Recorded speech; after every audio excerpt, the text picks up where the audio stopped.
Public examinations చట్ట సవరణ bill 2026 దీన్నే యాంటీ పేపర్ లీకేజ్ బిల్ 2026 పేరుతో పాపులర్ అయింది ఇదే బిల్.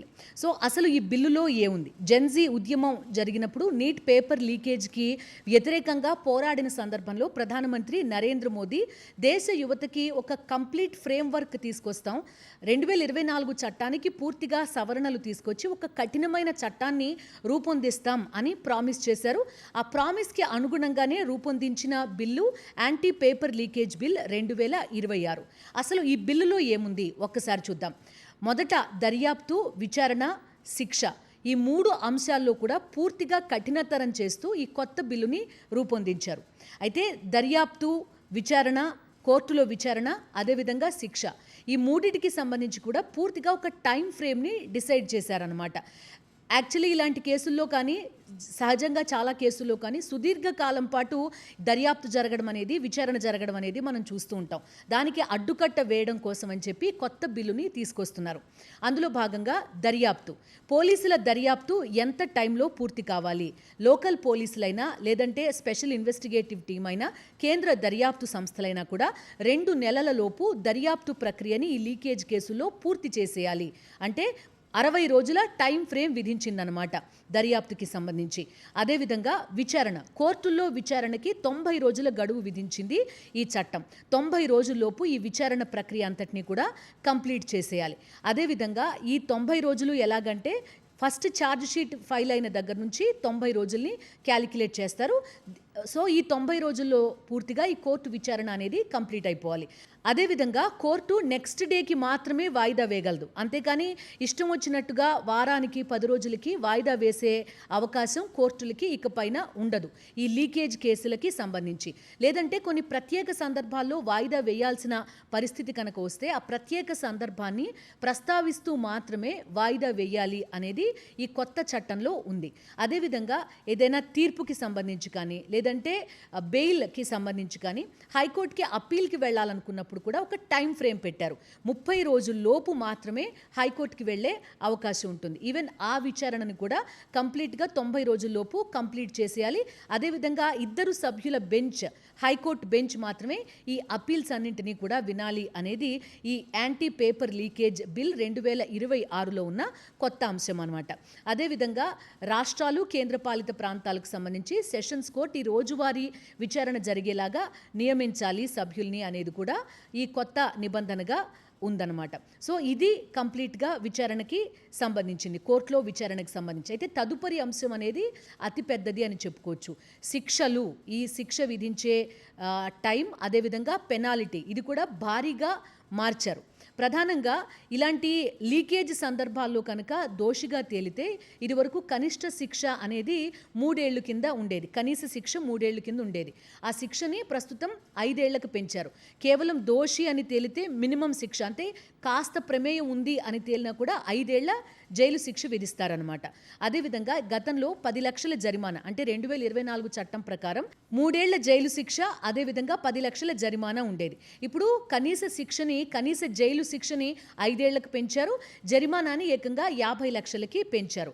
అదేవిధంగా ఈ లీకేజీల సందర్భంలో ఏదైనా ఒక ముఠా పాత్ర ఉంది, ఒక ముఠా కింద ఫామ్ అయ్యి, ఒక ఇలాగ ర్యాకెట్ కింద ఫామ్ అయ్యి పేపర్ లీకేజ్కి పాల్పడ్డారు అని కనుక తెలిస్తే భారీ శిక్ష విధిస్తూ కూడా చర్యలు తీసుకుంది. 2024 చట్టం ప్రకారం ఇది 5 ఏళ్ల కింద ఉండేది, ఆ శిక్ష కాలాన్ని ఇప్పుడు ఏకంగా 7 ఏళ్లకు పెంచారు. అదేవిధంగా జరిమానా ₹1,00,00,000 ఉండేది, దాన్ని ఏకంగా 10 కోట్లకి పెంచారన్నమాట.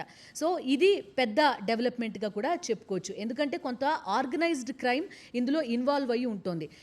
గొలుసు కట్టు కింద ఒకరు నిందితుడిగా ఉండి వాళ్ళు ఏకంగా ప్రాబబుల్ అభ్యర్థుల్ని పట్టుకోవడం, ఎవరికైతే పేపర్ అవసరం అవుతుందో వాళ్ళని గుర్తించి ఒక ముఠా కింద ఫామ్ అయ్యి లీకేజ్కి పాల్పడడం అనేది మనం చాలా సందర్భాల్లో చూసాం. కాబట్టి దీన్ని అరికట్టడం కోసం అని చెప్పి ఏకంగా భారీ జరిమానాతో పాటు జైలు శిక్షని ప్రతిపాదిస్తూ కూడా ఒక నిర్ణయం తీసుకున్నారనమాట. దాంతోపాటు మరొక అంశం ఏంటంటే ఈ పేపర్ లీకేజీలకి సంబంధించి చాలా సందర్భాల్లో ఈ పేపర్ సెట్టింగ్ కోసమనో, సర్వర్లు మేనేజ్ చేయడం కోసమనో వివిధ సందర్భాల్లో కొంతమంది బయట నుంచి సర్వీస్ ప్రొవైడర్స్ సహకారం తీసుకుంటూ ఉంటుంది. సహజంగానే దీనికి సంబంధించి వేలం నిర్వహిస్తారు, బిడ్లు దాఖలు చేయమని చెప్తారు. ఆ రకంగా సర్వీస్ ప్రొవైడర్స్ని నియమించుకుంటూ ఉంటుంది ఈ సర్వర్స్ హ్యాండిల్ చేయడానికి, సాఫ్ట్వేర్ కోసం అని చెప్పి. సో ఇలాంటి సందర్భాల్లో ఈ సర్వీస్ ప్రొవైడర్ల పాత్ర ఉంది, ఒక కార్పొరేట్ కంపెనీ పాత్ర ఉంది అని కనుక భావిస్తే ఆ కంపెనీని పూర్తిగా 8 ఏళ్ల పాటు బ్లాక్ లిస్ట్లో పెడతారు. అంతేకాదు ఏకంగా 5 కోట్ల రూపాయల జరిమానా విధిస్తారు. ఇది కేవలం కంపెనీకి మాత్రమే పరిమితం కాలేదు. ఆ కంపెనీకి సంబంధించి సీనియర్ ఎగ్జిక్యూటివ్స్ కానీ, లేకపోతే మేనేజర్స్ కానీ, లేకపోతే అంతకు మించి పదవిలో ఉన్న వాళ్ళ ప్రమేయం పర్సనల్గా ఉంది, వాళ్ళు ఈ లీకేజ్ ముఠాకి కానీ లేకపోతే ఆ లీకేజ్లో కానీ వాళ్ళకి సంబంధం ఉంది అని కనుక భావిస్తే వాళ్ళకి ఏకంగా 5 ఏళ్ల జైలు శిక్షతో పాటు 5 కోట్ల రూపాయల జరిమానా కూడా విధిస్తారనమాట. సో మొత్తంగా ఏవైతే ఒక ఆర్గనైజ్డ్ క్రైమ్ రూపంలో కానీ లేదంటే ఈ అవుట్సోర్సింగ్ కంపెనీల ప్రమేయం ఉన్నప్పటికీ ఇలా అన్ని కాంటెక్స్ట్లలోనూ కూడా శిక్ష పరిమితిని, పెనాల్టీని రెండింటినీ కూడా భారీగా పెంచుతూ ఈ కొత్త చట్టంలో, ఈ కొత్త ఫ్రేమ్వర్క్లో నిబంధనలు రూపొందించారనమాట. సో ఓవరాల్గా 3 అంశాలు ప్రధానంగా: 1 పోలీసుల దర్యాప్తు, 2 కోర్టు విచారణ, అదేవిధంగా పెనాల్టీ, జైలు శిక్ష. ఈ మూడిట్లో కూడా భారీ మార్పులు తీసుకొస్తూ ఈ కొత్త చట్టాన్ని సవరిస్తూ 2026 చట్టాన్ని తీసుకురాబోతున్నారన్నమాట. దీంతో పాటుగా మరొక అంశం ఏంటంటే కేంద్ర ప్రభుత్వానికి ఒక స్పెషల్ టాస్క్ ఫోర్స్ ఏర్పాటు చేసే అధికారాన్ని కూడా ఈ 2026 యాంటీ పేపర్ లీకేజ్ బిల్ కేంద్ర ప్రభుత్వానికి ఇస్తుంది. ఆ రకంగానే ఇప్పుడు ఒక స్పెషల్ టాస్క్ ఫోర్స్ని కూడా రూపొందించారు. ఈ స్పెషల్ టాస్క్ ఫోర్స్ ఎలాంటి పని చేస్తుంది అంటే కనుక సాఫ్ట్వేర్లో అప్డేట్స్, అంటే ఏ సాఫ్ట్వేర్ని యూజ్ చేస్తే కొంతవరకు అథెంటికేషన్ విషయంలో కానీ, లీకేజ్కి అడ్డుకట్ట పడడంలో కానీ, పేపర్ ప్రింటింగ్ విషయంలో కానీ ఎలాంటి కొత్త మార్పు తీసుకురావాలి, టెక్నాలజీని ఏ విధంగా ఉపయోగించుకోవాలి, లీకేజ్కి కంప్లీట్గా ఏ రకంగా అరికట్టాలి అనే అంశాలకు సంబంధించి కొత్త టాస్క్ ఫోర్స్ పూర్తిగా సలహాలు, సూచనలు ఇస్తుందన్నమాట. అలాంటి ఒక టాస్క్ ఫోర్స్ని కూడా ఇప్పటికే కేంద్ర ప్రభుత్వం నియమించింది. దాంట్లో సభ్యుల్ని కూడా మనం లాస్ట్లో తెలుసుకునే ప్రయత్నం చేద్దాం. అయితే పూర్తిగా ఒక రిస్ట్రిక్టెడ్ ఎన్వైరన్మెంట్లో, పూర్తిగా ఒక కంప్లీట్గా భద్రతా ప్రమాణాలు, 1 టెక్నాలజికల్గా, 2 లాజిస్టిక్స్ వైజ్గా కూడా పూర్తిగా ఒక సురక్షిత వాతావరణంలో విద్యార్థులు పరీక్ష రాసేలాగా ఈ కొత్త చట్టాన్ని తీసుకురాబోతున్నారనమాట. అయితే ఈ టాస్క్ ఫోర్స్ కూడా ఎలా సెలెక్ట్ చేసుకున్నారంటే పూర్తిగా మన దేశాన్ని లాజిస్టిక్స్ వైజ్గా, లేకపోతే సాఫ్ట్వేర్ రంగంలో, అంతరిక్ష రంగంలో, అదేవిధంగా ఆధార్ లాంటి ఒక కార్డు తీసుకురావడంలో పనిచేసిన వాళ్ళని, ఇలాగ పూర్తి స్థాయిలో దేశ ట్రాన్స్ఫర్మేషన్కి ఉపయోగపడిన ఐఏఎస్ అధికారులని, పలు రంగాల్లో ప్రముఖుల్ని కూడా ఈ టాస్క్ ఫోర్స్లో ప్రస్తుతం తీసుకున్నారు. ఆ టాస్క్ ఫోర్స్ సభ్యుల సెలెక్షన్ కూడా కొంత యూనిక్గా ఉందన్నమాట. అదేవిధంగా ప్రభుత్వం మైండ్ సెట్ ఏ విధంగా ఉంది అనేది కూడా ఈ టాస్క్ ఫోర్స్ సభ్యులు అనేది కొంత ప్రతిబింబిస్తున్న పరిస్థితి. సో ఒక్కసారి ఈ టాస్క్ ఫోర్స్లో సభ్యులు ఎవరెవరు ఉన్నారు అనేది కూడా చూద్దాం. నందన్ నీలేకని ఈ టాస్క్ ఫోర్స్లో చైర్మన్గా వ్యవహరిస్తారు. ఆయన చైర్మన్ కమ్ సభ్యుడు అనమాట. ఈయన మనం ఆధార్ రూపశిల్పిగా ఈయనని చెప్పుకుంటారు. అదేవిధంగా టెక్నాలజీ వైజ్ చాలా ఎక్స్పర్ట్గా కూడా ఆయన్ని చెప్పుకుంటారనమాట. నందన్ నీలేకని చైర్మన్గా ఈ టాస్క్ ఫోర్స్లో ఉండబోతున్నారు. అదేవిధంగా సోమనాథ్, ఇస్రో మాజీ చైర్మన్ ఎస్ సోమనాథ్. మనకి ఒక అంతరిక్ష యాత్ర చేయాలి, ఒక రాకెట్ని ప్రయోగించాలి అంటే చాలా ప్రిసిషన్తో వర్క్ చేయాల్సి ఉంటుంది. అందులో అక్కడ అసలు 0.1% కూడా ఎర్రర్కి అవకాశం ఉండదన్నమాట. సో ఆ స్థాయిలో ప్లానింగ్ ఉంటే మాత్రమే ఈ రాకెట్ ప్రయోగాలు, ఉపగ్రహ ప్రయోగాలు అనేవి సక్సెస్ అవుతూ ఉంటాయి. అటువంటి పనులు చేసిన, అలాంటి ఒక వాతావరణంలో పనిచేసిన వ్యక్తిని ఈ టాస్క్ ఫోర్స్లో ఒక సభ్యుని కింద పెట్టుకున్నారు, ఎస్ సోమనాథ్. సో మిగతా సభ్యులు తపన్ దేకా, ఈయన ఇంటెలిజెన్స్ బ్యూరో మాజీ డైరెక్టర్ కింద వర్క్ చేశారు. సో మనం చూస్తున్నాం ఏ రకంగా పూర్తిగా ఈ లీకేజీలకు పాల్పడుతున్నారు ముఠా వైజ్గా. సో ఇంటెలిజెన్స్లో పనిచేసిన అనుభవం ఉన్న ఒక డైరెక్టర్ని ఇందులో టాస్క్ ఫోర్స్ సభ్యులుగా పెట్టుకున్నారు. అదేవిధంగా ప్రొఫెసర్ వి కామకోటి, ఈయన ఐఐటి మద్రాస్కి సంబంధించిన డైరెక్టర్. ఈయన ఇప్పటికే సిబిఎస్ఈకి సంబంధించిన ఈ ఆన్ స్క్రీన్ మార్కింగ్ సిస్టంలో ప్రభుత్వానికి సలహాలు, సూచనలు కూడా ఇస్తున్నారు. ఇస్తున్నారు. పకడ్బందీగా ఎగ్జామినేషన్స్ ఏ విధంగా కండక్ట్ చేయాలి అనే దాంట్లో ఐఐటి మద్రాస్ ఇప్పటికే సాంకేతిక సహకారం కూడా ప్రభుత్వానికి అందిస్తోంది. సో ఐఐటి మద్రాస్కి సంబంధించిన డైరెక్టర్ వి కామకోటి ఈ టాస్క్ ఫోర్స్లో ఒక కీలక సభ్యులు. అదేవిధంగా అనితా కేర్వాల్, ఈయన ఒక ఐఏఎస్ అధికారి, కేంద్ర ఎడ్యుకేషన్ డిపార్ట్మెంట్ సెక్రటరీగా పనిచేసిన వ్యక్తి. అంటే మనం ఒక మంత్రి లెజిస్లేచర్ వైజ్గా ఒక టాప్ పొజిషన్ అని చెప్పుకుంటే ఎగ్జిక్యూటివ్లో సెక్రటరీని టాప్ పొజిషన్గా చెప్పుకుంటాం. ఆ రకంగా విద్యాశాఖలో గతంలో సెక్రటరీగా పనిచేసిన వ్యక్తిని ఈ టాస్క్ ఫోర్స్లో ఒక సభ్యునిగా నియమించుకున్నారు. ఆ తర్వాత అమృత్ లాల్ మీనా, ఈయన కూడా ఐఏఎస్ అధికారి.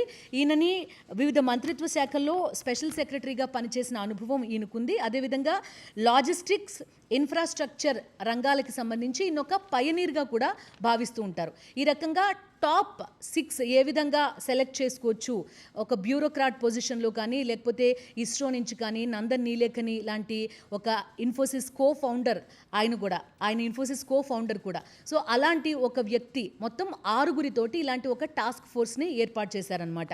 నీట్ మాత్రమే కాదు, ప్రధానంగా ఎన్టీఏ నిర్వహించే ప్రధాన పబ్లిక్ ఎగ్జామినేషన్స్కి అన్నిటికీ కూడా ఈ టాస్క్ ఫోర్స్ సలహాలు సూచనలు ఇవ్వబోతోంది.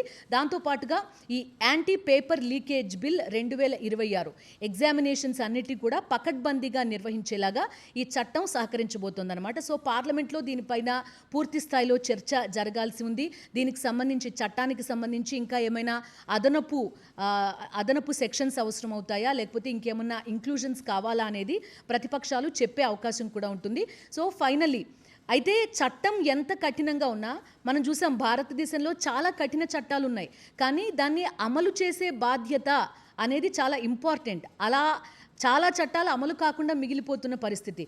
సో ఒక కృత నిశ్చయంతో, ఒక పట్టుదలతోటి ఈ చట్టాన్ని పూర్తి స్థాయిలో అమలు చేస్తే కనుక విద్యార్థులకి ఈ బాధలు ఉండవు.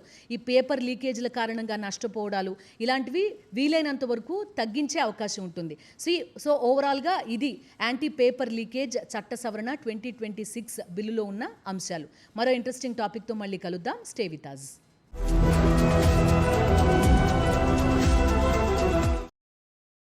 మరిన్ని అప్డేట్స్ కోసం ఛానల్ ను సబ్స్క్రైబ్ చేయండి. నోటిఫికేషన్స్ కోసం బెల్ ఐకాన్ పై క్లిక్ చేయండి.